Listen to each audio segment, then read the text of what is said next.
Tahimik ngunit mabilis ang pagpunas ni Cheska sa mesa ng karenderyang pinagtatrabahuhan niya. Tanghali na kasi at dumarami na ang mga taong nagpupunta para kumain ng tanghalian. Cheska, pakibilisan please. Bigyan mo nga muna tong si Marjon. Utos ni Mina sa kanya, ang may-ari ng karenderya at nasa mga edad 40. Opo ate.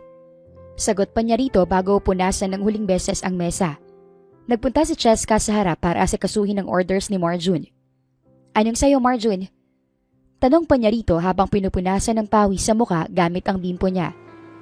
Pwede mong ikaw Cheska? Automatiko namang kumunot ang kanyang noo dahil sa sinagot ng lalaking nasa harap niya, tsaka niya ito inirapan. Gusto bang tumamat sa mukha mo yung sandok na hawak mo Marjon? Mataray na tanong niya rito.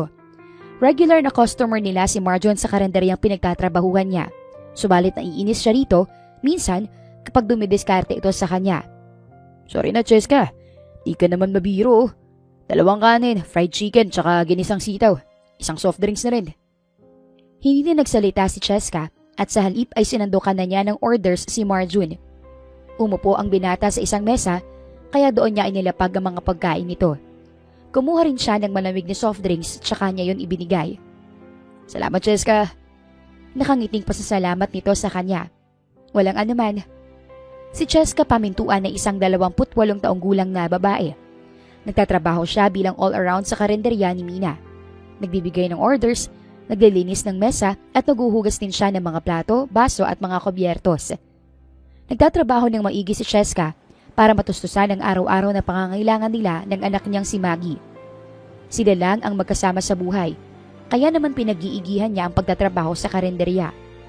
Nakatira na rin sila sa luma at maliit na apartment, subalit masaya at kontento pansamantala si Cheska roon.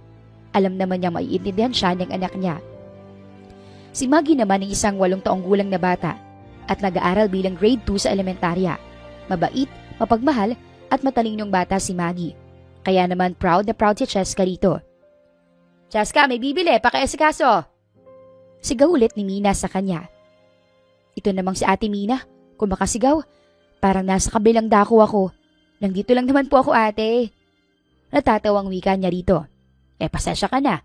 Alam mo namang gusto ko lang na mag-asikaso kaagad ang mga customer natin. Ate, di mo kailangan mag-alala. Ang tagal ko na po nagtatrabaho sa inyo. Alam ko na pong gagawin. O sige na nga, hindi na ako magsasabi sa'yo kung anong gagawin mo. Napangiti si Cheska sa kanyang amo. Kahit na paano, ay nagpapasalamat siya dahil minsan hindi siya minaltrato nito, kundi ay mabuti at mabait ito sa kanya. Hindi katulad ng mga karenderyang napapasukan niya noon, na inalila lang siya at hindi pa sapat ang sweldong binibigay sa kanya. Maraming salamat po sa pagtitiwala mo sa akin ate. Anya at nagpunta na sa harap para bigyan ng customer. Dahil maraming bumibili sa karenderya na pinagtatrabahuhan ni Cheska, ay nauubos din ang mga paninda nito. Minsan ay maaga pa nga itong nauubos dahil malapit lang naman ang pwesto nila sa may kalsada. Cheska, ito na ang sahod mo. Maraming salamat. Kinuha ni Cheska ang perang iniabot ni Mina sa kanya, tsaka siya malawak ng ngumiti rito. Maraming salamat din po ate. May pambili akong lechon manok para kay Maggie. Oo nga pala, ito pandagdag. Alam mo namang natutuwa ako sa anak mo eh. Saad pa ni Mina sa kanya at iniabot ang 1,000. Maraming salamat po talaga ate. Sasabihin ko po sa kanya na ikaw ang nagbigay nito. Mauna na po ako. Kailangan pa po siyang sunduin sa eskwelahan eh. Tumangulang si Mina sa kanya at nagpaalam din. Maaga siya nakakauwi dahil may ibang kasamahan siyang nanghihiwa ng mga rekados para sa lulutuin kinabukasan. Inunat ni Cheska ang kanyang katawan bago maglakad papunta sa paaralan ni Maggie. Nang makapasok sa loob ng paaralan, ay doon niya nakita ang anak niyang nakaupo sa isang mesa at nagsusulat pa. Pagya naman siyang napangiti rito at mabilis na nilapitan. Maggie, andito na si Mama. Umangat ang tingin ni Maggie at ngumiti ito ng malawak sa kanya. Mama, nandito ka na po pala. Hindi ko po ikaw napansin. Saan nito sa kanya? Mano po? Dagdag pa nito at nagmano sa kanya. Hinalikan naman niya ito sa pisngi dahilan para mapatawa ang bata. O bakit hindi ka naglalaro? Anong ginagawa mo? Gumagawa po ako ng assignment. Ayoko po maglaro dahil baka mag-amoy pawis pa ako. Ay wow, gumagawa ng assignment. Hindi mo na ba kailangan ng tulong ni Mama? Umiling si Maggie sa kanya at ngumiti. Natapos ko na pong assignment ko. Magbabasa na lang po ako ng susunod na lesson mamayang gabi, Mama. Very good. Dahil dyan, may reward ako sa'yo. Hulaan mo kung ano. Bibili tayo ng lechon manok. Oo. Bigay pala ni Ate Mina yung perang pambili natin ng masarap na ulam. Pakisabi po sa kanya na maraming salamat po. Huwag kang mag-alala, Mama. Holiday naman sa susunod na araw. Sasama ko sa'yo sa kalendarya, tapos pasasalamatan ko siya. Ang bait talaga ng anak ko. I love you, Maggie. I love you more, Mama. Inilagay na ni Maggie ang mga gamit sa loob ng bag nito at nagsimula silang maglakad palabas ng eskwelahan. Bago umuwi, ay bumili muna sila ng lechon manok at isang malaking soft drinks. Nang makarating sa kanila, ay nagsibisa sila at nag-half-bath na rin. Kahit mahirap si Cheska, palagi niyang pinapangaralan si Maggie na maging malinis sa lahat ng pagkakataon. In the name of the Father, of the Son, and of the Holy Spirit. Amen. Lord, salamat po sa araw na ito na binigay niyo po sa amin ni Mama. Salamat po dahil masarap pong ulam namin ngayon. Sana, i-bless niyo kami, pati na rin si Ate Mina na nagbigay ng pera para makabili po kami ng lechon manok ni Mama. Sana po, makakain lahat ng tao sa mundo. Amen. Pagdarasal pa ni Maggie. Malawak namang ngumiti si Cheska sa kanyang anak pagkatapos nun, tsaka sila nagsimulang kumain. Puno ng kwentuhan na tawanan ang pagkainan habang kumakain sila Cheska. Ang swerte ko talaga, anak ko. Salamat po, Lord. Anya sa kanyang isipan habang pinapakinggan ang kwento ng kanyang anak. Sa kabilang banda, ang buhay ng isang lalaki nasa kanya na ang lahat. Pera, kayamanan, kapangyarihan, lahat ng yun mayroon siya. Subalit pakiramdam niya ay may kulang sa kanya. Sir Simon, nandito na po lahat ng kailangan niyong papeles. Saad ni Ashley, sekretarya ni Simon. Si Simon Natividad ay isang 29 na taong gulang. Isa itong CEO at bilyonaryo. Subalit kilala rin siya sa pagiging cold, strikto at seryoso nito. Lalo na pagdating sa trabaho. Mag-isa lang si Simon sa buhay. Walang nobya at walang asawa. Nakatuon lang ang kanyang atensyon sa pagtatrabaho at pagpapatakbo ng kanyang kumpanya, subalit may hinahanap pa rin siya. Salamat, Ashley. Sagot niya bago umalis ang kanyang sekretarya. Kukunin na sana ni Simon ang mga papeles na ibinigay ni Ashley sa kanya, subalit may biglang pumasok sa iisipan niya. Ang babaeng matagal na niyang gustong makita. Nasaan na kaya siya? Bakit hanggang ngayon di ko pa rin siya makalimutan? Bakit hanggang ngayon hinahanap kong presensya niya? Bakit hanggang ngayon hindi ako masaya? Tanong niya sa sarili. Napamasahe si Simon ng kanyang sentido at umigting pa ang panga nito dahil sa frustration. Sana mag-cross ang landas namin. Wika pa ni Simon bago kunin ang papeles ng kanyang babasahin. Sabado ngayon kaya naman ay day off ni Cheska. Dahilan para marami silang oras ni Maggie na magkasama. Maggie, pwede bang ayusin mo yung mesa, anak? Magluluto muna si Mama. Opo, Mama, masusunod po. Sagot naman ni Maggie sa kanya. Habang magluluto na sana ng kanilang pananghalian, ay bigla na lang nakaramdam ng pagkahilo si Cheska. Kaninang umaga pa niya ito nararamdaman, subalit hindi niya ito pinansin. Sumasakit rin ang kanyang ulo kaya naman napagpasyahan niyang uminom ng tubig. Okay lang naman siguro ako. Hindi natapos ni Cheska ang pagsasalita dahil bigla na lang siyang nawala ng malay. Nang marinig ni Maggie ang pagkahulog ng sandok, ay mabilis siyang napatingin sa kanyang ina. Mama! Sigaw pa niya habang papalapit dito. Mama, gumising po kayo! Mama! Sigaw niya ulit. Takot na takot si Maggie habang nakatingin sa mama niya. Subalit naisip niyang kailangan niyang kumalma. Kailangan kong kumalma. Walang masamang mangyayari kay Mama.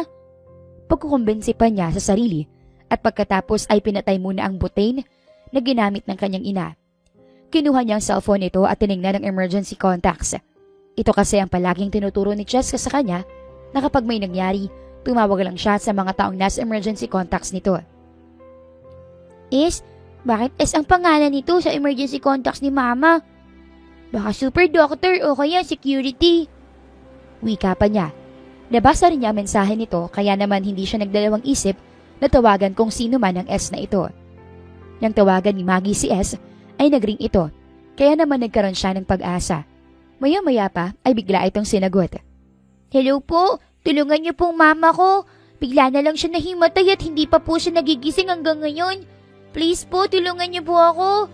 Sabi niyo po sa text dito na, I will do and always be here whenever you need me. Kailangan ka po ni mama ngayon. Saad niya rito at nagsimula ng maiyak. Si Simon sa kabilang banda ay magsasalita na sana, subalit biglang naputol ang tawag na natanggap niya. Nasa gitna pa siya ng meeting nang tumunog ang kanyang cellphone kanina. At dahil pamilyar siya sa numero ay sinagot niya ito. Sino ang tinutukoy niyang mama?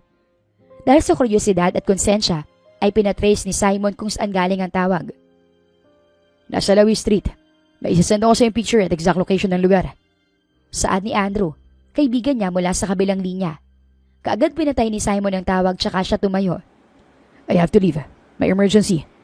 You may continue the meeting without me. Ashley, I need you to report everything that has been discussed here. Maotoridad na tugon niya. Sabay na tumango ang mga tao sa loob ng meeting room bago siya umalis. Mabilis siya nagpunta sa parking lot at pumasok sa loob ng kanyang sasakyan. Pinaharurot din niya ang kotse papunta sa location na sinend ni Andrew sa kanya. Sana hindi pa ako huli. Sana okay lang ang ina ng bata. Anya sa kanyang sarili habang nagmamaneho. Nang makarating si Simon sa nasabing lugar, ay tumambad sa kanya ang isang luma at maliit na apartment. Nakabukas pa ang pinto nito, kaya naman sumilip siya sa loob. Saktong nakita niya ang babaeng gusto na niyang makita. Ang presensyang hinahanap niya, ang babaeng hindi pa rin niya nakakalimutan. Bakit ka nandito? Tanong ni Cheska sa kanya nang makita siya. Cheska, okay ka na ba? Bakit ka nga nandito? Sino nagpapunta sa'yo rito? Tanong ulit nito. May biglang sumulpot na batang babae sa likod ni Cheska. Kaya naman biglang bumilis ang tibok ng puso ni Simon. Kayo po ba si S? Yung nasa emergency contacts po ni mama? Nakita ni Simon kung paano lumaki ang mga mata ni Cheska sa sinabi ng anak nito. Oh, ako yun. Hindi alam ni Simon kung bakit para siyang naluluha habang nakatingin sa bata. Magkamukha kami. Saan niya sa kanyang isipan. Nagpunta naman sa harap ni Cheska at kinarga ang kanyang anak. Umalis ka na. Hindi ka na namin kailangan. Salamat. Saad pa ni Cheska sa kanya at akamang isasara na ang pinto, ngunit nagsalita si Maggie. Mama, papasukin muna natin si Mr. S dito sa bahay. Alam mo bang siya yung tinawagan ko nung nahimatay ka? Sabi mo kasi di ba, sa emergency contacts ako tatawag kapag may nangyari.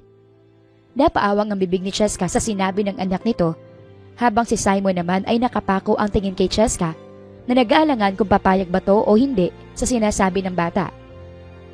Pumasok ka. Si Cheska sa kabilang banda ay hindi alam kung bakit gano'n na lang kabilis ang tibok ng puso niya nang makita si Simon. Hindi niya ito inasahan at gusto niyang sabunutan ng sarili dahil minsan hindi niya binura ang phone number nito sa kanyang cellphone. Malay ko bang ginagamit pa rin pala niya yung number niya? Saad ni Cheska sa kanyang isipan. Nangihina pa siya dahil hanggang ngayon ay masakit pa rin ang kanyang ulo. Napapansin din niyang nakatingin si Simon sa kanya, kaya naman hindi niya maiwasang mailang. Sigurado ka bang okay ka lang? Panimulang tanong nito sa kanya nang maupo ito sa silya. Ano nangyari sa'yo? Bakit ka nahimatay? Dagdag nito. Pagod lang siguro ako. Maiksing sagot ni Cheska rito. Napansin naman niyang nakatitig lang si Maggie sa kanilang dalawa, kaya naman napaayos siya ng upo. Nak, pwede bang pumasok ka muna sa kwarto? May pag-uusapan lang kami. Anya sa bata. Mabilis namang tumango si Maggie sa kanya. Bago ito pumasok sa kwarto, ay ngumiti pa ito kay Simon. Sinundan ni Loo ito ng tingin hanggang sa makapasok na si Maggie sa loob. Anak ko siya, di ba? Tanong ni Simon sa kanya na puno ng pangungulila. Paano mo naman nasasabi na anak mo si Maggie? Matagal na tayong naghiwalay, Simon. Huwag kang magsinungaling, Cheska. Please, alam mo na magkamukha kami. Ako nagpalaki sa kanya, nang mag-isa, kaya wala kang karapatan na tawagin siyang anak. Nagulat na lang si Cheska nang biglang tumayo si Simon at lumuhod sa harap niya. Ano bang ginagawa mo? Tumayo ka nga dyan. Nakita niyang may tumutulong luha sa mata ni Simon, kaya naman mabilis siyang napaiwas ng tingin dito. College sweethearts sina Simon at Cheska noon.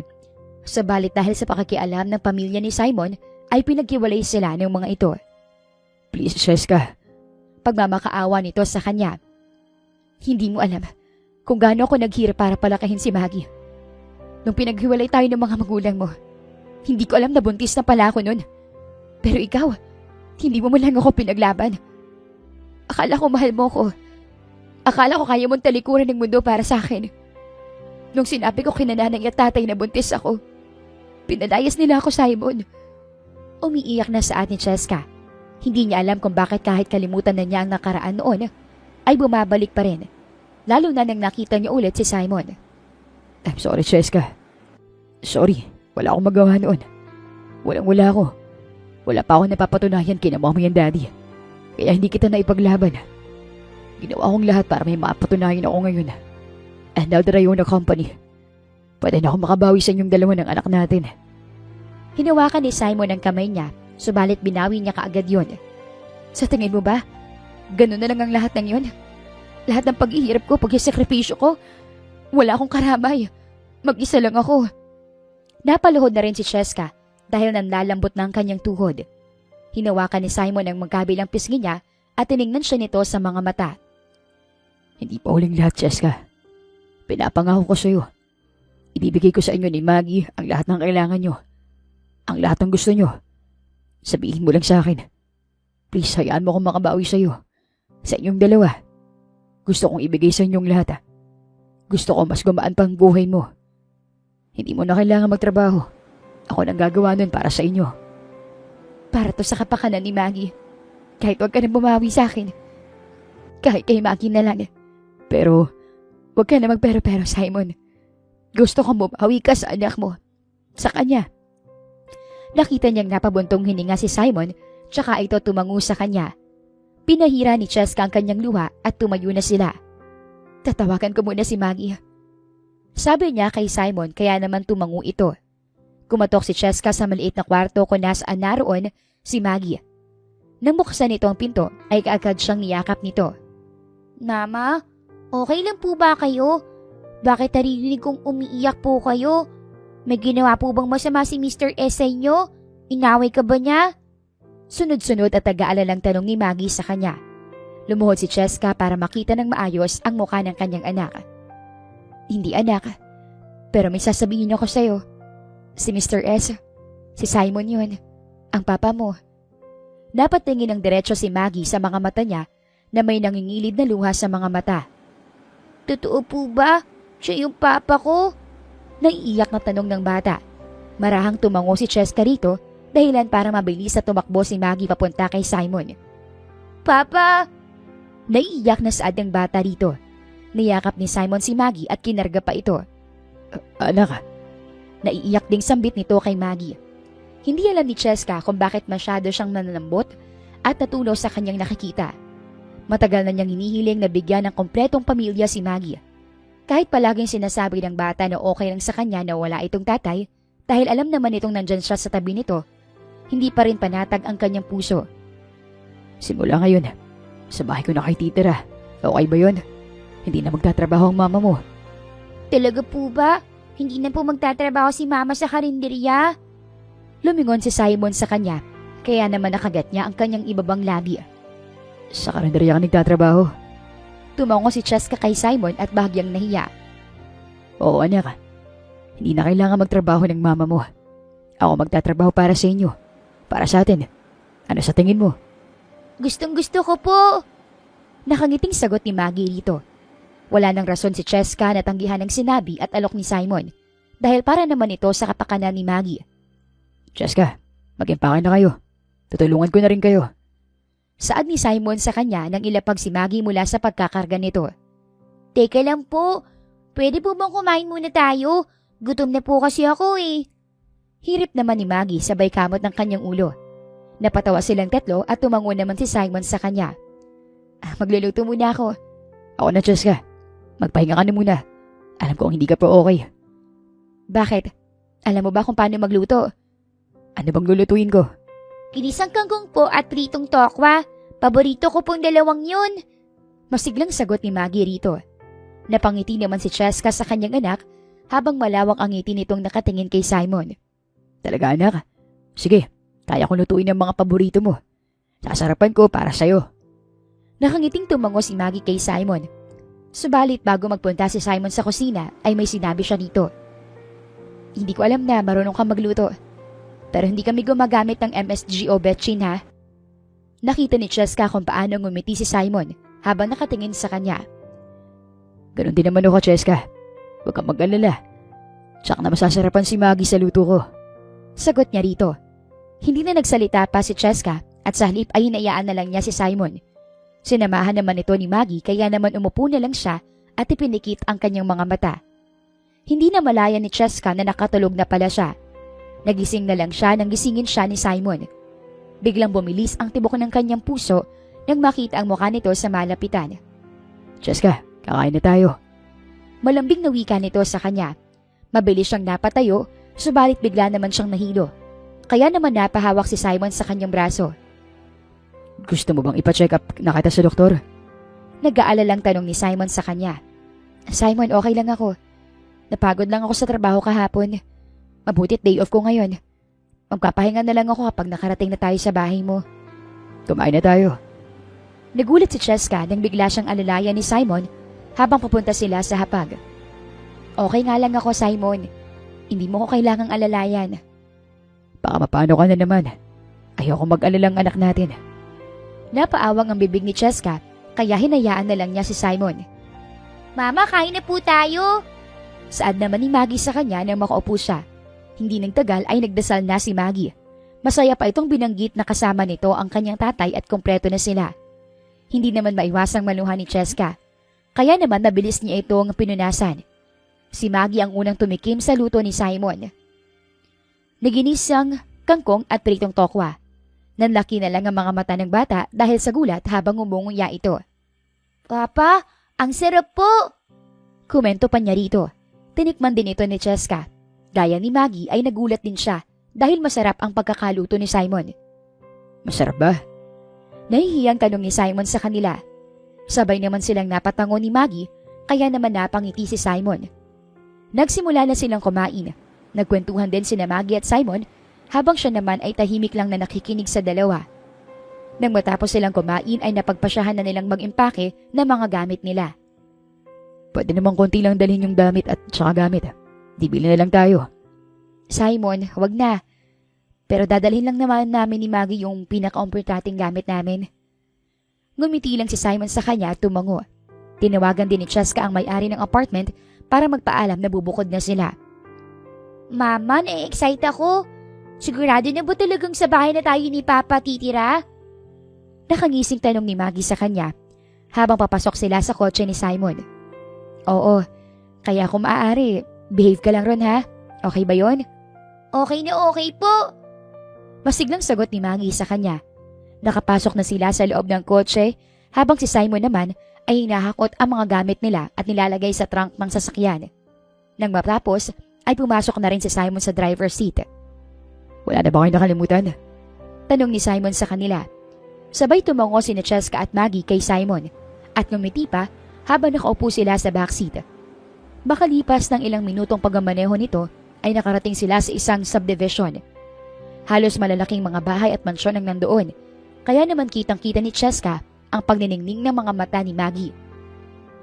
Huminto ang sasakyan sa isang napakalaking bahay. Ito na ata ang pinakamalaking bahay sa subdivision, kaya naman hindi makapaniwala si Cheska. Lalo na't dito nakatira si Simon. Mag-isa ka lang bang nakatira dito? Tanong niya kay Simon. Nababahala kasi siya dahil baka kasama ni Simon ang mga magulang nito. Oo, ako lang. Nakangiting sagot naman ni Simon. Nakahinga naman siya ng maluwag sa narinig. Pinagbuksan sila ng pinto ng sasakyan at lumabas. Mas lalo pa silang namangha ni Maggie nang makita ang kabuuan ng bahay. Dala-dala ni Simon ang kanilang bag habang papasok sa loob ng mansyon. Ang laki ng bahay ni Papa, Mama! Komento ni Maggie. Napangiti naman si Cheska nang makitang natutulala ang kanyang anak. Yaya Berta! Sigaw pa ni Simon. Doon lumabas ang isang babaeng nasa edad 50. Nakangiti pa ito habang papalapit sa kanila. Sir, may bisita po ata kayo. Tugon pa nito kay Simon habang tinitingnan sila ni Maggie. Yaya, si Cheska po. Ina ng anak ko. At ito naman si Maggie. Ang cute kong anak. Nakangting pagpapakilala ni Simon sa kanila. Good afternoon po, Yaya Berta. Ako nga po pala si Maggie. Nice meeting niyo po. Masiglang bati ni Maggie rito. Cheska po, mama ni Maggie. Asawa po ba kayo ni Sir? Hindi mapigilang tanong ni Berta sa kanya. Bahagya naman siyang napaupo dahil hindi niya ito inasahan. Yaya, malinis na po ba yung isang kwarto sa itaas, di ba? Pag-iiba pa ni Simon sa usapan. Oo po sir, pasensya na po't na-carried away. Nakangising sagot naman ni Berta. Tumango lang si Simon sa kanya at inutusan na maghanda ng merienda para sa kanila. Habang sila naman ay papaakyat ng kwarto. Kakakain pa nga lang namin ng tanghalian tapos nagpapahanda na siya ng merienda. Bulong pa ni Cheska sa sarili habang nakasunod kay Simon. Ito na magiging kwarto niyo simula ngayon, Cheska. Maggie. Pabilis na pumasok si Maggie sa loob noon at tiningnan ng maigi ang buong kwarto. Napakanga pa ang bata nang makita ang malambot na kama. Umakyat siya doon at nagtatalon. Nak, wag malikot. Hayaan mo ng anak natin, Cheska. Matibay naman ang kama. Hindi pinansin ni Cheska ang sinabi ni Simon at sa halip ay pinagmasdan na lang niya ang anak na natutuwa sa pagkakataon at pagtalon. May tatawagan lang ako. Paalam pa niya kay Simon bago lumabas ng kwarto. Tinawagan ni Cheska si Mina para sabihin hindi na siya makakapagtrabaho bukas. Ikinuwento niyang nangyari kanina, kaya naman kahit nalulungkot ang kanyang dating amo, ay masaya naman ito para sa kanila, lalo na kay Maggie. Nagtagal pa ang pag-uusap ni Cheska at Mina dahil inaasar pa siya nito kay Simon. Ate, para kay Maggie lang talaga to. Kahit hindi na kami magkabalikan ni Simon, ayos lang. Saad pa niya sa kabilang linya. Ay sus, pero kapag plano ni Lord, sino ka naman para pigilan yon? Pang-asar na naman nito sa kanya. Napabuntong hininga na lang si Cheska at tinawanan na lang ito. Maya-maya pa ay pinatay na niya ang tawag at nang makabalik siya sa loob ng kwarto ay nakaupo na si Maggie sa kama habang may kinakwento si Simon. Opo, Papa. Tapos ang sarap din ng luto ni Mama sa sinabawang sardinas na may maraming malunggay. Natunaw naman ang kanyang puso habang ipinagmamalaki siya sa ama nito. Nang mapansin siya ni Simon ay napatayo ito. Nagkakantuhan lang kami ni Maggie. Tapos ka na? Tumango siya dito bilang sagot. Magpahinga ka na muna, Cheska. Namumutla ka pa kasi. Teka, uunan kita ng tubig. Simon, wag na. Ayos lang ako. Siguro kailangan ko lang magpahinga. Lumapit si Maggie sa kanya at tinawakan ang kanyang kamay. Mama, magiging okay ka naman po, di ba? Malambing na tanong nito sa kanya. Oo naman anak, kailangan lang magpahinga ni Mama. Ako na bahala kay Maggie. Huwag ka mag-alala, Cheska. Ngumiti si Cheska kay Simon dahil sa sinabi nito. Bago humiga sa kama, ay niyakap pa niya si Maggie. Kaya naman hinalikan niya ito sa labi at pisngi. Mag-enjoy kayo ng papa mo ha, pero wag makulit, okay ba? Nakangiting tumango si Maggie sa kanya bago nagpaalam. Humiga na rin si Cheska nang umalis na sina Simon sa kwarto at sinimulang ipikit ang mga mata. Maraming salamat po talaga, Lord. Hindi ko alam kung bakit nangyayari to, pero maraming salamat po. Sana maging masaya pa si Maggie sa bagong buhay niya. Dasal pa niya bago matulog. Makalipas ang ilang oras, ay naramdaman na lang ni Cheska na may dumadamping kamay sa kanyang noo. Nang imulat niya ang kanyang mga mata, doon niya nakita sina Simon at Maggie na nakatingin sa kanya. Nagising po tuloy si Mama, Papa. Kasalanan mo yun ha, hindi ako. Inusanting saad ni Maggie kaya naman napatawa si Simon dito. Anong oras na? Bungad na tanong niya rito. 6:00 na. Gutom ka na ba? Oo. Pasensya ka na Simon ha. Pangako kapag naging ayos na yung pakiramdam ko, tutulong ako sa mga gawaing bahay dito. Cheska, huwag mo nang isipin yun. Ang mahalaga ay ang kalagayan at kalusugan mo. Kain na tayo. Aya pa ni Simon sa kanya. Tumango siya rito at bumangon habang si Maggie naman ay nakatitig lang sa kanya. Hinawakan niyang kamay nito at ngumiti. Hindi alam ni Cheska kung bakit masaya ang kanyang puso habang nakatingin sa anak niyang malawak ang ngiti. Ito talagang gusto ni Maggie, ang kumpletong pamilya. Pero may intindihan kaya niya kung para sa kanya lang itong ginagawa namin ni Simon. Anya sa isipan, subalit hindi na niya ito inisip ulit. Sa ilang araw nilang paninirahan sa bahay ni Simon, ay tila nagiging malapit na ang mag-ama. Ito kasi naghahatid kay Maggie sa eskwelahan bago magtrabaho. habang siya naman ang mamamahala sa gawaing bahay. Ma'am Cheska, housewife na talaga ang galawan mo. Sigurado ka bang hindi kayo mag-asawa ni Sir Simon? Tanong ni Yaya Berta sa kanya habang nakaupo sila sa sala. Yaya, sinabi ko naman sa'yo, di ba? Para sa anak lang namin tong ginagawa namin. Wala nang iba. Nakatingin naman ng makabuluhan si Yaya Berta sa kanya, kaya hindi niya maiwasang mamula. Nangaasar ka na naman, Yaya. Bahala ka kung gusto mong maniwala o hindi. Saan pa niya rito? Isang araw ay nandoon si Simon sa bahay at saktong holiday, kaya walang pasok si Maggie. Hindi niya napigilang matawa nang makitang puno ng make-up ang buong mukha ni Simon. Maggie, anong ginawa mo sa papa mo? Gulat na tanong niya rito samantalang si Simon ay nakapikit ang mga mata habang nilalagyan ng eyeshadow ni Maggie. Naglalaro po kami ni Papa. Sagot nito sa kanya at focus na focus pa sa paglalagay ng eyeshadow. Napailing na lang si Cheska at pinilit na hindi matawa lalo na nung nalagyan na ng lipstick ni Maggie si Simon. Nang matapos ay kinuha ni Simon ang salamin at nang tingnan nito ang muka, nanlaki ang mga mata nito. Wow, ang ganda ko naman anak. Komento pa ni Simon dito. Napapatakip na si Cheska ng bibig habang umiiwas ang tingin kay Simon. Ay, bakit ang matawang mama mo anak? Parang naiinggit din siya kasi may makeup ako tapos siya wala. Hindi makapaniwalang tumingin si Cheska kay Simon na tumatawa. Ano? Hindi kaya anak? Hindi ako naiinggit. Ang ganda kaya ng papa mo. Natatawang saad niya rito habang nakatingin kay Simon. Maging si Maggie ay humagalpak din ng tawa nang tingnan si Simon.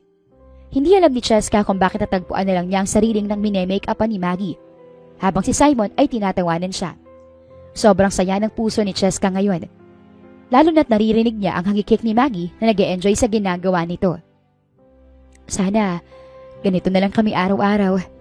Anya sa isipan. Mas lalo pang magkalapit sina Maggie at Simon na ipinagpapasalamat niya. Gaya ng sabi ni Simon sa kanya ay ginagawa nitong lahat para makabawi sa anak nila. Binibigay nito hindi lang ang pangangailangan ni Maggie, kundi pati na rin ang mga gusto nito. Nak, pwede ba kitang makausap? Tanong ni Cheska sa kanyang anak pagkapasok niya sa kwarto nila. Syempre naman po, Mama. Tungkol saan po? Gusto ko lang kamustahin ang baby ko. Okay na okay po ako, Mama. Sobrang saya ko po. Alam niyo po ba yun? Kasi may tatay na po ako. Nag-pray nga po kay Lord na okay lang sa akin na wala akong tatay. Kasi alam ko nandyan ko naman po eh. Pero binigay yan pa rin niya ako. Favorite siguro ako ni Lord. Inosenteng sagot ni Maggie sa kanya dahilan para mapangiti siya ng malawak dito. Mahal na mahal ka talaga ng Diyos anak.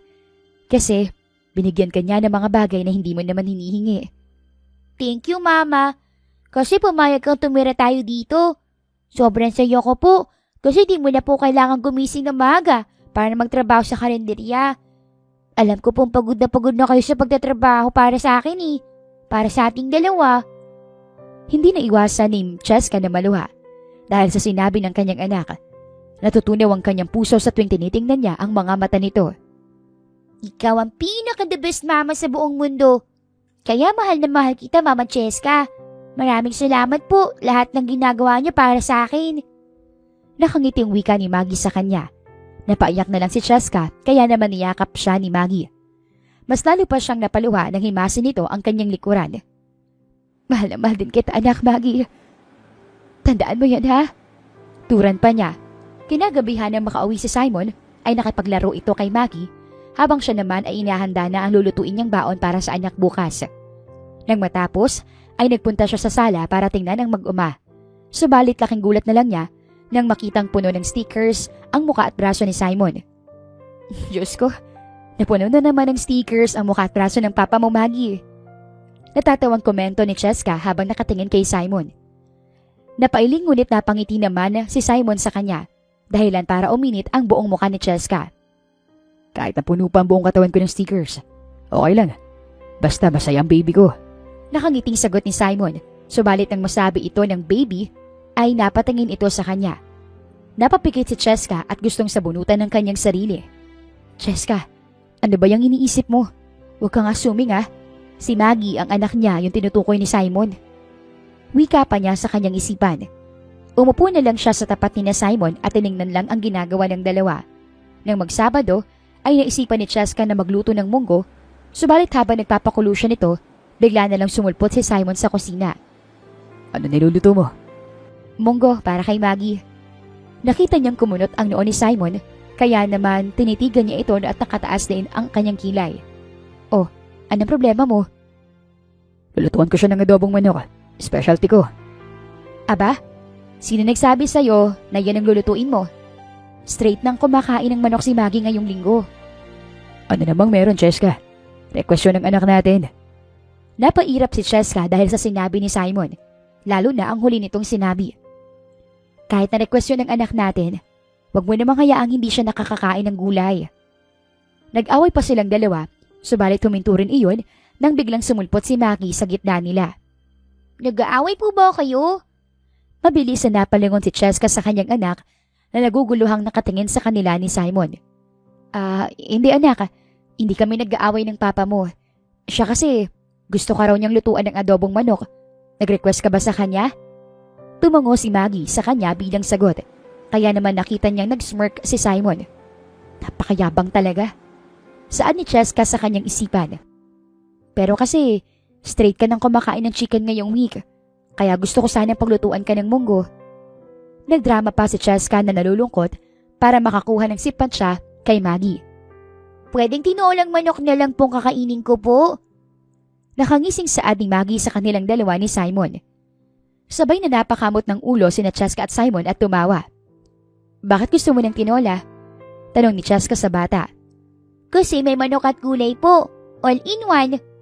Nakangiting sagot nito. Tapos gusto ko po kayong dalawa ni Papa yung magluluto para masaya. Napalunok si Cheska sa kanyang laway nang tingnan si Simon na nakatitig sa kanya. Iyan talagang gusto mo? Sunod-sunod ang pagtango ni Maggie sa kanya kaya naman tumangur siya rito. Pero parang mas gusto kong tatlo yung magluto ng tinolang manok. Ano sa tingin mo, Simon? Mas masaya yun. Ano? Simulan na natin. Napatalo naman si Maggie at na-excite sa gagawing pagluluto nila. Inatasan na ni Cheska sina Simon at Maggie sa paghuhugas ng mga rekados, habang siya naman ang naghihiwa. Napuno ng tawa na ng buong kusina habang nagluluto silang tatlo. Kaya naman naging masaya rin ang puso ni Cheska na nakatingin sa mag-ama. Yay! Luto ng tinolang manok! Masiglang sigaw pa ni Maggie.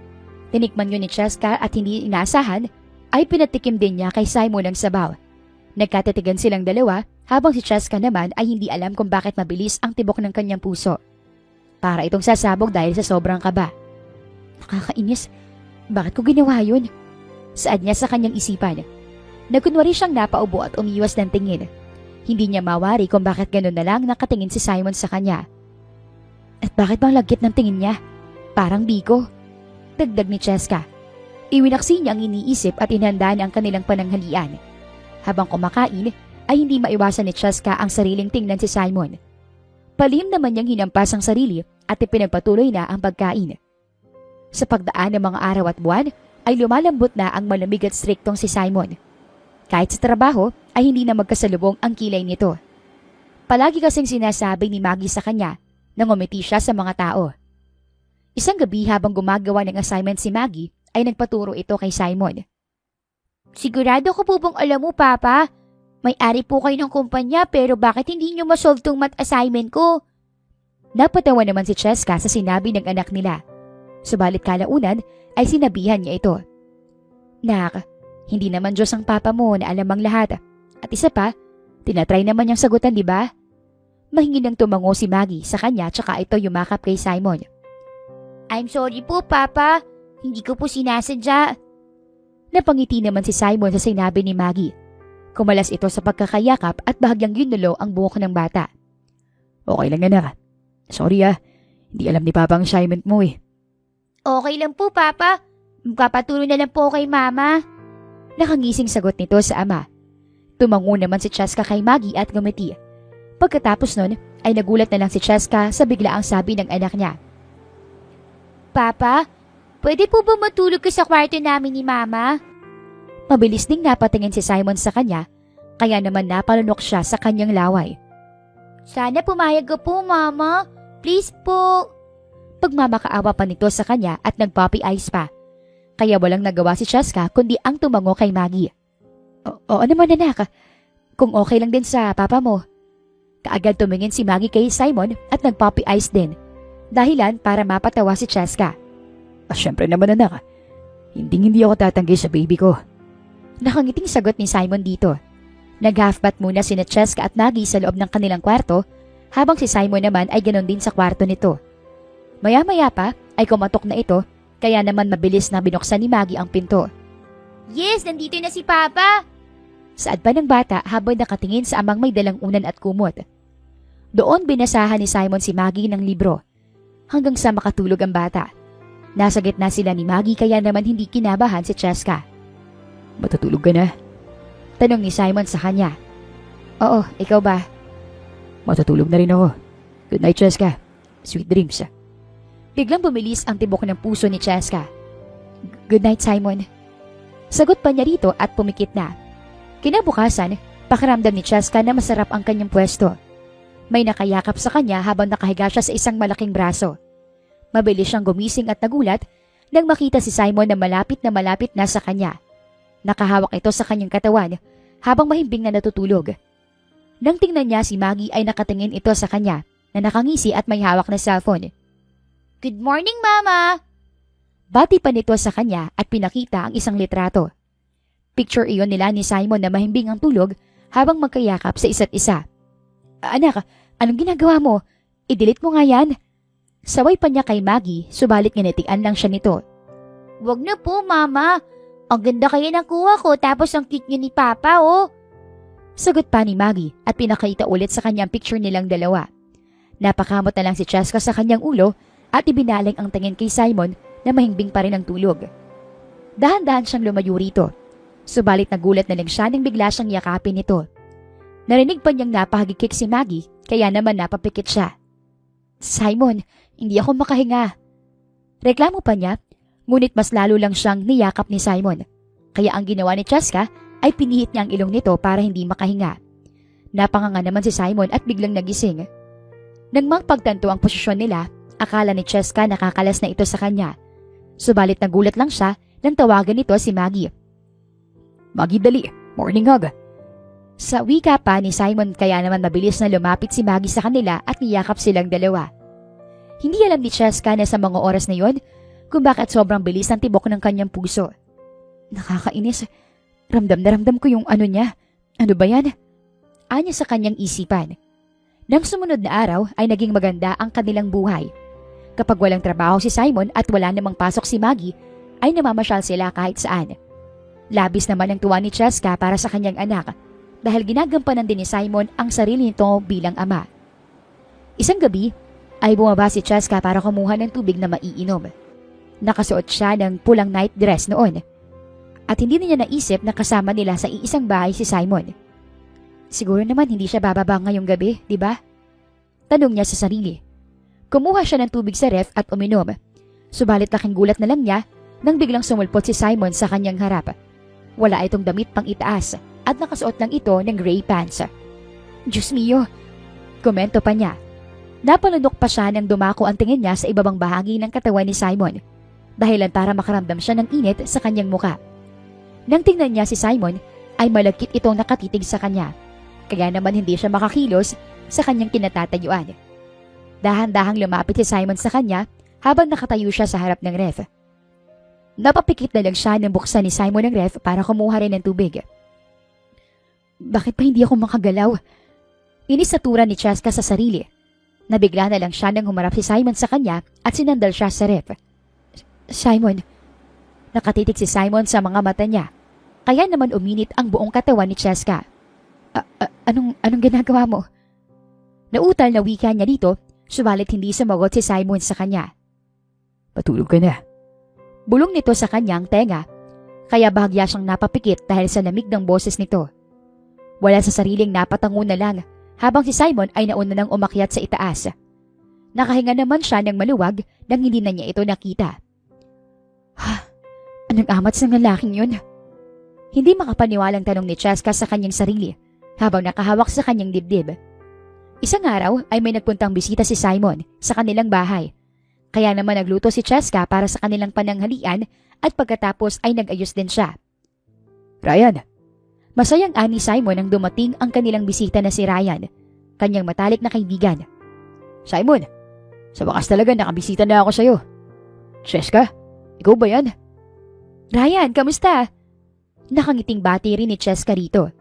Nagkwentuhan pa sila at nang magising na si Maggie ay ipinakilala ito ni Simon. Si Maggie, anak namin ni Cheska. Malawak ng ngiting pagpapakilala ni Simon rito. Nagpaalam muna si Cheska para tingnan ang pagkain sa hapag. Subalit nang makabalik siya ay narinig niya ang sinabi ni Simon. Ipapadala ko nga siya sa Amerika doon nila mommy and daddy para mabigyan siya ng magandang education. Para mas kumanda pang buhay niya. Saad nito kay Ryan. Hindi nagustuhan ni Cheska ang kanyang narinig dahil parang mas importante pa pala kay Simon ang status at hindi ang pamilya nila. Bakit niya nasabi yun? Gayong kami namang dalawang mga magulang ni Maggie. Tanong ni Cheska sa kanyang sarili. Naging tahimik si Cheska at minsan na lang siyang umingiti hanggang sa umuwi na si Ryan. May problema ka ba, Cheska? Masama bang pakiramdam mo? Tanong nito sa kanya, sa balit umiling lang siya rito. Pupunta na ako sa kwarto. Excuse me. Malamig na sagot niya rito.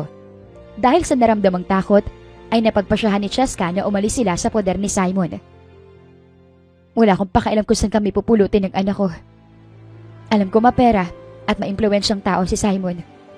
Kaya hindi imposibleng sinasabi niyang ipapadala niya si Maggie sa Amerika. Pero hindi ko inahayaang mangyari. Nang lumalim ang gabi, ay mabilis na nag-impake ng mga gamit si Cheska at inilagay niya ito sa bag. Maging ang gamit ni Maggie sa eskwela ay dinala rin niya. Meron naman akong sapat na pera para sa aming dalawa ni Maggie. Alam kong tutulungan ako ni Ate Nina. Anya, kinarga ni Cheska si Maggie na natutulog, kaya naman hindi ito mahirap sa kanya na sabihin kung saan sila pupunta.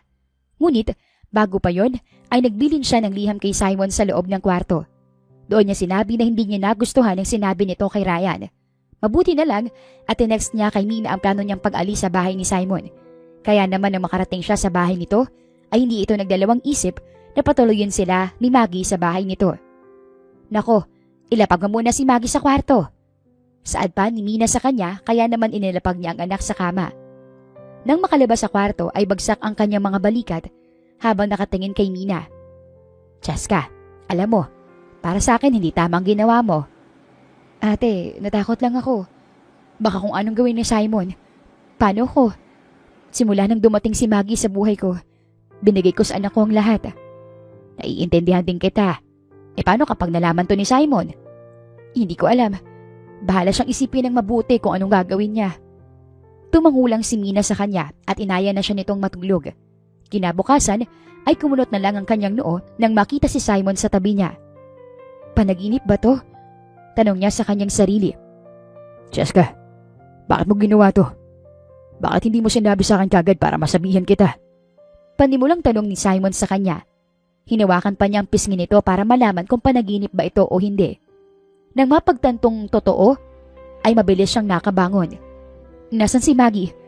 Nasa labas, kasama si Mina. Nakahinga naman ng maluwag si Cheska sa sinabi ni Simon. Paano mo nalamang nandito ako? May tracker ako nilagay sa bag ni Maggie. At nang mabasa kong sulat sa loob ng kwarto nyo, ay doon ko napagtanto na mali ang sinabi ko kay Ryan. Hindi ko naisip agad. Gusto ko lang kasi na magkaroon ng magandang buhay si Maggie sa future. I'm sorry, Cheska. I didn't mean to hurt you. Gusto kong humingi ng sorry sa'yo. Kung alam mo lang na willing akong isukong lahat basta hindi kayo mawalay sa akin. Saad ni Simon sa kanya na puno ng sinseridad. Bakit mo ko sinasali? Para kay Maggie lang naman, di ba? Hindi mo ba nararamdaman na mahal pa rin kita, Cheska? Ni minsan, hindi ako nagnobya dahil kahit kailan. Hindi naman kita kinalimutan. Hindi ko ma-imagine ang sarili kong may kasamang ibang babae bukod sa'yo. Hindi ko ma-imagine ang buhay ko na ibang kasama ko at hindi ikaw. Hindi mo alam na palagi kitang sinusulyapan sa tuwing may ginagawa ka sa bahay. Bumibilis ang tibok ng puso ko kapag nakikita kitang masaya at natutuwa. Gumagaan ang pakiramdam ko kapag nalalaman ko maayos ang kalagayan mo. Simon, mahal na mahal pa rin kita, Cheska. At kaya ng sinabi ko sa iyo kanina, willing akong isukong lahat. Basta hindi lang kayo mawalay sa akin ni Maggie. Please, Umuwi na tayo sa bahay. Sana mapatawad mo ko. Pangako, dito lang tayo sa Pilipinas. Magiging masaya tayong tatlo dito ng anak natin. Gagawin kong lahat para sa inyong dalawa. Bigla namang napaluha si Cheska dahil sa sinabi ni Simon. Naluluha na rin ito habang nakatitig sa mga mata niya. Kaya naman marahan siyang tumango rito. Niyakap siya ng mahigpit ni Simon dahilan para mapangiti siya rito. Thank you, Cheska. Maraming salamat talaga. Saad pa ni Simon sa kanya. Nang kumalas ito sa pagkakayakap sa kanya, ay hinawakan nito ang kanyang kamay at hinalikan iyon. Pangako, ikaw ang magiging pinakamasaya na babae sa buong mundo. Hinawakan ni Cheska ang mukha ni Simon at hinimas ang pisngi nito gamit ang kanyang hinlalaki. Mahal din kita, Simon. Hindi ko nga alam kung bakit hindi ko mabura yung number mo sa cellphone ko noon eh. Hindi ko alam kung bakit mahirap para sa akin na pakawalan ka. Na kahit mag-isa kong pinalaki si Maggie, mahal pa rin kita. Oo, galit ako sa'yo. Pero nang makita kita, nawala na lang yun bigla. Hindi ko alam. Mahal pa rin talaga kita. Naiiyak na saad ni Cheska. Napapikit na lang siya nang marahan siyang hinalikan sa labi. Uwi na tayo sa bahay. Paglulutuan ko kayo ni Maggie ng masarap na adobo. Malambing na saad ni Simon sa kanya. Para namang batang tumango si Cheska kay Simon, dahilan para halikan siya ulit nito sa labi. Humingi ng pasensya si Cheska kay Mina dahil sa pang-iistorbo niya rito. Wala lang yun, Cheska. Pero masaya ako dahil sinundan ka talaga ng bebe mo. Kinikilig na asar ni Mina sa kanya. Ate naman, nakuha pang mang-asar. Nagpaalam na sila Maggie rito at mabilis na sumakay sa kotse ni Simon. Kung noon ay nasa backseat siya nakaupo, ngayon ay katabi na niya ito. Nang makauwi sila sa bahay, ay nilutuan nga sila ng adobong manok ni Simon at masaya nila itong pinagsaluhan. Simula noon ay tila naging boss na si Cheska ni Simon. Palagi na nitong tinatanong kung anong gusto niya o kung anong mas magandang gawin. Bulaklak para sa'yo. Turan pa ni Simon sa kanya nang makauwi ito galing sa trabaho. Namula naman ang buong mukha ni Cheska sa pabulaklak ni Simon sa kanya. Thank you. Hindi mo naman kailangan gawin to. Pero itong gusto ko eh. Nagustuhan mo ba? Itong paborito mong bulaklak. Red roses. Nakangiting saad ni Simon sa kanya. Oo, ito nga. Thank you. Hinalikan siya nito sa labi at sa pisngi, kaya naman napahagikik siya rito. Napansin din niyang may dala pang isang maliit na bouquet si Simon dahilan para mapangiti siya. Nang maglinggo, ay nagsimba silang tatlo at pagkatapos ay nagpunta sila sa park para magpiknik. Tuwang-tuwa pa si Maggie nang makarating sila sa park at inilapag ang dala nilang pagkain. Ang saya-saya ko po ngayon! Nakangiting wika ni Maggie sa kanila dahilan para mapangiti sila ni Simon. Kami rin anak. Masayang-masaya kami ng papa mo kasi masaya ka. Habang pinagpapatuloy ni Cheska ang pag-aayos sa kanilang mga gamit, ay nagpalipad ng saranggola sina Simon at Maggie. Labis pang natuwa si Maggie nang makitang nasa malayo na ang saranggolang dinala nila. Sinubukan din itong hawakan ang nylon na hawak ni Simon at tumapalakpak pa siya. Kain na muna tayo! Sigaw naman ni Cheska nang matapos siya sa kanyang ginawa. Nilagyan nila ng alkohol ang kanilang mga kamay at nagdasal pa bago kumain. Mas lalo pang natuwa si Maggie dahil masarap daw ang ginawa nilang tuna egg sandwich ng papa niya. Ang sarap po ng ginawa naming sandwich ni Papa, Mama. Tikman mo. Anito at sinubuan siya. Napapikit naman si Cheska na parabang nasa isang commercial, kaya naman labis ang tawa at tuwa ni Maggie sa kanya. Oo nga, ang sarap. Anong secret ingredient nito? Siyempre, made with love. Sagot naman ni Simon at kinindatan pa siya. Para namang baliw si Cheska na napangisi dahilan para subuan nilang niya ng rape si Simon. Masaya nilang pinagsaluhan ang dala nilang pagkain at kumanta pa sila dahil iyon ang request ni Maggie. Nang may nakita isang matandang photographer si Cheska ay tinawag niya ito. Pwede po ba kaming magpa-picture, tatay? Tumangon naman ang matanda sa kanya. Doon ay nagposing silang tatlo at kinunan sila ng litrato ng matanda. Nang matapos ay umalis muna si tatay saglit para ipadevelop ang kanilang mga pictures. Nang makabalik ito, namangha naman si Cheska sa natanggap na pictures. Ito po tatay, 5,000. Para sa inyo. Maraming salamat po rito. Natuwa po ang mag-ina ko. Nakangiting saad ni Simon. Hindi naman makapaniwala ang matanda at gusto pa sana nitong tanggihan ang ibinibigay ni Simon. Subalit nagsalita si Cheska. Okay lang po yan, tay. Mayaman na mayaman po itong taong to. At isa pa po, deserve nyo naman po. Matamis ng itingtura ni Cheska rito. Maraming salamat po talaga, ma'am. Sir, labis niyo po akong napasaya ngayon. Kawaan po kayo ng Diyos. Nagpasalamat at nagpaalam din si Maggie rito bago umalis. Sabay nilang tiningnan isa-isa ang mga litrato at puno ng ngiti sa kanilang labi. Nang gumabi ay napagpasyahan na rin nilang umuwi na. Tulog na si Maggie nang makauwi sila, kaya naman nila pag-iyon ni Simon sa kwarto. Pwede ka bang magpunta sa kwarto ko? Bulong ni Simon sa kanya. Napalunok na lang si Cheska sa kanyang laway at biglang kinabahan. Bakit? May pinag-uusapan ba tayo? Gusto lang sana kitang masolo. Kahit ngayong gabi lang. Nakangiti naman siyang tumango kay Simon at nagpaalam na mag-half-bath muna siya. Hindi alam ni Cheska kung bakit labis na lang ang kanyang kaba. Mula nang mag-half-bath siya hanggang sa nag-lotion siya sa kanyang katawan ay hindi pa rin humuhupa ang kaba niya. Si Lord ang bahala. Anya bago pumasok sa loob ng kwarto ni Simon. Hindi pa man siya nakakaupo sa kama ay niyakap na siya ng mahigpit ni Simon at pinuhat papunta sa kama. Napagod ako kanina, love. Pero masaya naman ako kasi kasama ko yung dalawa ni Maggie. Anito habang mahigpit ang pagkakayakap nito sa kanya. Ayan, nawala ng pagod mo kasi nayakap mo na ako. Natatawang sagot naman niya rito. Nakapatong si Cheska kay Simon habang nakahiga sila. Kaya naman biglang uminit ang kanyang buong muka. Pilit pa niyang iniiwas ang tingin dito subalit hinahawakan naman ni Simon ang kanyang baba at pinapatingin siya sa mga mata nito. I love you, Cheska. Gagawin kong lahat para sa inyong dalawa ng anak natin.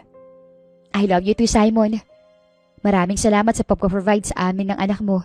Na-appreciate ko yun. Sagot pa niya rito at hinalikan ito sa labi. Nakaramdam na sila ng antok pagkatapos nun, kaya naman napagpasyahan nilang matulog. May ngiting nakapinta sa labi ni Cheska habang nakapikit siya at ramdam na ramdam ang mainit na bisig ni Simon. Kinabukasan ay nagulat na lang si Cheska nang magising siya. Puno na ng disenyo ang loob ng kwarto ni Simon. May mga balon na hugis puso, may rose petals at maging ang mga litrato nila kahapon sa park. Subalit mas nagulat pa siya nang makita ang letter balloons na nakadikit sa dingding. Marry me, Cheska. Pakasalan mo ko. Saad ni Simon sa kanya na nakaluhod habang inilalahad sa kanya ang magandang engagement ring. Nandoon din si Maggie sa likod ni Simon na may hawak na bouquet at magulo pa ang buhok. Napaluha si Cheska dahil hindi niya inaasahan ang nangyari. Oo, Simon, magpapakasal ako sa iyo. Yes. Masayang sagot niya rito. Dahan-dahang isinuot ni Simon ang singsing sa isa niyang daliri at pagkatapos ay binigay ni Maggie sa kanya ang dala niyang bulaklak. Congratulations sa inyo, Mama and Papa! Masayang bati nito sa kanila. Sabay naman nilang hinalikan si Maggie sa magkabilang pisngi nito. Tsaka sila naghalikan sa labi. Nang tingnan ni Cheska ang anak, ay nakatingin ito sa kanila na parabang nanonood ng Disney movie, kaya naman hindi maiwasang matunaw ang kanyang puso. Makalipas ang ilang buwan ay naging hands-on sina Simon at Cheska sa kanilang nalalapit na kasal. Kahit sobrang busy ni Simon sa trabaho, ay palagi pa rin itong sumasama sa mga lakad ni Cheska. Love, hindi ka pa ba pagod? Kagagaling mo lang sa trabaho tapos nandito ka. Tumutulong sa akin sa pagpili ng mga souvenirs. Love, kahit kailan, hindi ako mapapagod dito. Gusto ko maramdaman mo na hindi ka nag-iisa. Nakasama mo ako sa paghahanda para sa pinaka-importanteng araw ng buhay natin. Kumandong si Cheska sa kanyang fiancé, tsaka niya ito niyakap ng mahigpit. Thank you sa lahat-lahat, love. I love you so much. Mahal na mahal rin kita, Cheska. Wifey ko. Nakangiting tugon ni Simon sa kanya. Hindi nagtagal ay dumating na ang araw na kanilang pinakahihintay. Ang araw ng kanilang kasal. Masaya itong dinaluhan ng mga taong malapit sa kanila. Nandoon din ang mga magulang ni Simon na matagal nang humingi ng tawad kay Cheska. At isa sa highlight ng kasal, ang cute na ring bearer na si Maggie. Parehong masayang-masaya sina Simon at Cheska sa araw na iyon. At makalipas lang ang ilang buwan, ay nagdadalang taon na si Cheska. Buntis ka? Yes! Masayang sigaw ni Simon nang ipakita niya rito ang positive na pregnancy test. Maging si Maggie ay masaya rin sa sinabi niyang balita dahil magkakaroon na siya ng kapatid. Makakaya ko kayang magbuntis? Nag-aalalang tanong ni Cheska sa kanyang asawa. Siyempre naman, wifey. Ikaw ang pinakamatapang na babaeng nakilala ko. Dahil nagawa mong alagaan at palakayin si Maggie na mag-isa noon. Pero ngayon kasama mo na ako. Kasama mo kami ng panganay natin, kaya alam kong makakaya mo. I love you, wifey. Napaluha naman si Cheska sa sinabi ng kanyang asawa, dahilan para punasan nito ang kanyang mga luha. Huwag ka nang umiyak. Gusto ko maging masaya ka lang sa pagbubuntis mo. Araw-araw kitang lulutuan ng masasarap at healthy na pagkain para sa inyong tatlo ni baby at ni Maggie. Okay ba yun? Malambing namang tanong ni Simon sa kanya. Tumango siya rito at pagkatapos ay hinalikan niya ito ng matagal sa labi. Naging magaan ang pagbubuntis ni Cheska dahil gaya ng sabi ng kanyang asawa, ay sinamahan siya nito sa lahat ng pagkakataon. Never itong umabsent sa kanyang prenatal check-up hanggang sa nanganak siya. Naging maganda pa ang relasyon ni Cheska at Simon bilang mag-asawa. Labis namang nagpapasalamat si Cheska dahil kasama niya ang asawa sa lahat ng nangyayari sa buhay niya. Hindi man naging madali, subalit na kaya nila at makakaya pa. Kontento na siya sa buhay na mayroon siya at yon ang isang napakalaking biyaya. Sa kwento ni Cheska at Simon, pinapakita ang tunay na halaga ng pamilya kaysa sa anumang yaman, kapangyarihan o mataas na katayuan sa buhay. Nais lang ni Cheska na magkaroon ng simple at kompletong pamilya para sa kanyang anak na si Maggie. Kaya naman nang marinig ang sinabi ni Simon ay labis siyang nasaktan. Subalit, napagtanto ni Simon ang kanyang kamalian at natuto rito. Pinapakita rin sa kwento ang pagbawi ni Simon sa kanyang anak dahil matagal siya nitong hindi nakasama simula ng isilang ito. Si Cheska naman sa kabilang banda ay gagawin ang lahat para lang sa kapakanan ng kanyang anak, kahit na tumira siya sa iisang bahay ng ex niya. Subalit, ang kanilang pag-ibig sa isa't isa ay hindi nakalimot, bagkus, hinintay lang nilang mapagtantong mahal pa rin nila ang isa't isa. Sa huli ay naging maganda ang kanilang relasyon, hindi lang bilang mga magulang ni Maggie, kundi bilang dalawang taong nagmamahalan. Ngayong may katuwang na si Cheska sa buhay, ay hindi na iyon mahirap sa kanya na harapin ang bukas dahil alam niyang kasama niya ang pinakamamahal niyang anak at asawa. Ang simpleng buhay na puno ng pagmamahal, pagkakaisa at pagkakaintindihan ang tunay na sakutan ng tagumpay. Wakas, maraming salamat po sa inyong patuloy na pakikinig at pagsuporta, lalo na kina Alfonso Atienza from Antipolo City, Marlene Silvestre from Netherlands, and Ana Espinosa from Doha, Qatar. Ako po muli si Miss Len. Dito lang yan sa Dear and Die. Hanggang sa muli. Hanggang sa muli. Hanggang sa muli. Hanggang sa muli. Hanggang sa muli.